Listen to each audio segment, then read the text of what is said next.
Picture this. You finally crawl into bed absolutely exhausted after a long day. You close your eyes, and then, within minutes, you feel it. That familiar, deeply uncomfortable burning sensation creeping up from your stomach right into your chest. Or maybe you're one of the folks waking up coughing with that awful, bitter, sour taste in the back of your throat. Listen, if this sounds like your nightly routine, I just want you to know right off the bat, you are not alone, and I'm so sorry you're dealing with this. It's absolutely exhausting. Waking up with the burn at 3 in the morning, it completely ruins your sleep, and frankly, it wrecks your quality of life the very next day. Nighttime heartburn actually affects about 4 out of every 5 people who suffer from regular reflux. So yeah, it's a completely miserable experience.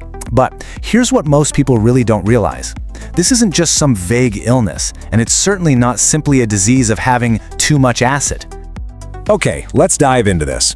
Since it's a mechanical problem, it's literally about acid being in the wrong physical place. To picture what I mean, imagine your anatomy with me for a second. Let's use our hands. I'm going to cup my left hand right here to represent your stomach, and my right arm coming straight down, that's your esophagus. Now, right where they meet, there's this absolutely vital muscular valve. It's called the lower esophageal sphincter, or LES for short. Normally, this valve acts like a locked door, keeping acid securely down in the stomach. But as we get older, or maybe due to certain daily habits, this valve can get kind of weak and leaky. And when it doesn't close tightly, well, stomach acid just splashes right up where it doesn't belong, severely irritating the super delicate lining of your throat. Now, a lot of us try to fix this nighttime reflux by just stacking 2 or 3 regular pillows. And, it completely makes sense. It seems super logical to just prop your head up, right? But looking at how regular pillows compare to a wedge pillow or bed risers, you can quickly see why stacking pillows is actually a bit of a mistake. When you just elevate your head, you end up bending your neck and your upper chest. And what that does is it physically increases the pressure right on your stomach, essentially squeezing that acid straight upward. What you actually need to do is elevate your entire torso by about 6 to 9 inches. Using a proper wedge pillow creates this nice, smooth, gradual slope from your waist all the way up, which lets gravity do the hard work of keeping the acid exactly where it belongs. So let's build on that mechanical idea with what I like to call the 3-hour gravity rule. I want you to think of your stomach kind of like a washing machine. When you eat, it churns and aggressively mixes your food with acid.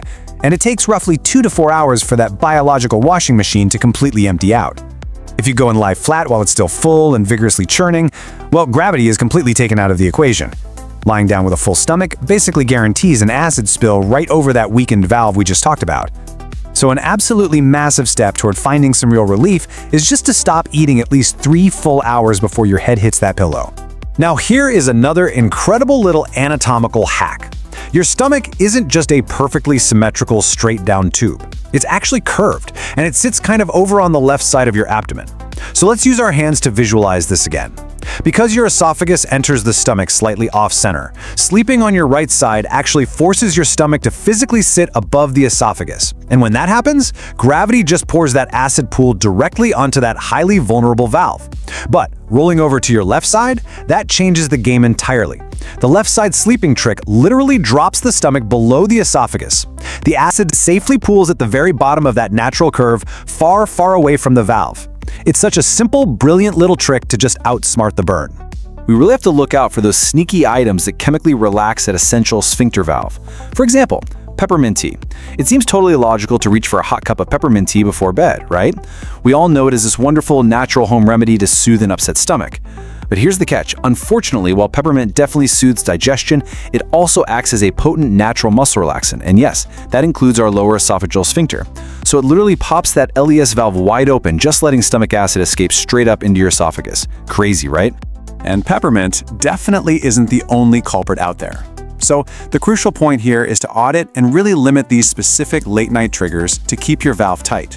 We're talking about things like chocolate and cocoa, caffeinated drinks like your coffee or colas, alcohol, and high-fat, super greasy or fried meals. Those big, heavy meals not only take way longer to digest, but they actually trigger hormones that relax that valve. So if you can just tweak your evening routine and cut these out late in the day, you're giving your esophagus a fighting chance at a peaceful night. Okay, what if I told you that you could literally build yourself a backup valve? Take a nice deep breath with me for a second as we explore this really fascinating physical therapy trick. It's called diaphragmatic or belly breathing. Your diaphragm is this big muscle separating your chest from your abdomen, and your esophagus actually passes right through a tiny hole in it. Let's actually do this together right now. Go ahead and place one hand on your chest and your other hand on your belly. Now breathe in nice and slow through your nose and focus on making sure only the hand on your belly rises. The hand on your chest, that should stay perfectly still. Now go ahead and exhale slowly through pursed lips. See, when you do this, your diaphragm muscle contracts and it physically pinches the esophagus shut, exactly like an internal belt. By practicing this, you are physically strengthening a secondary valve against acid reflux. How cool is that? And you know, this perfectly aligns with what top medical literature has been telling us for years.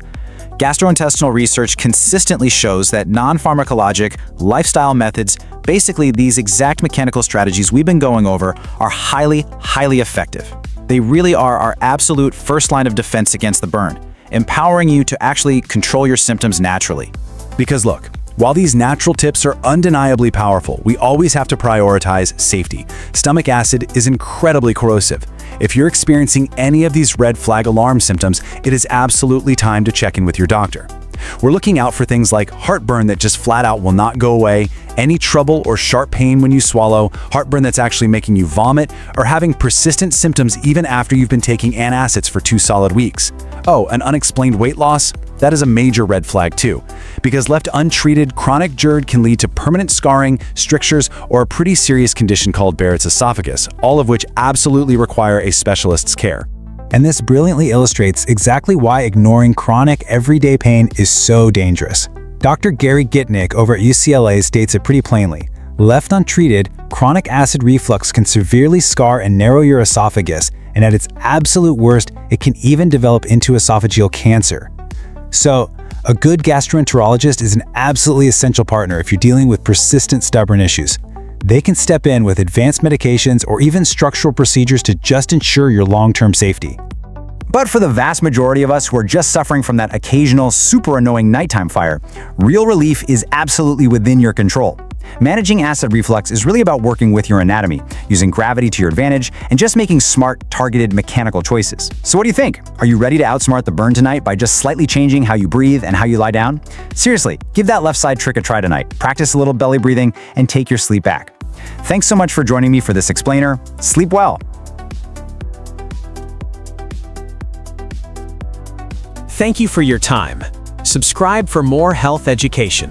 Like the video and share it to help others stay informed.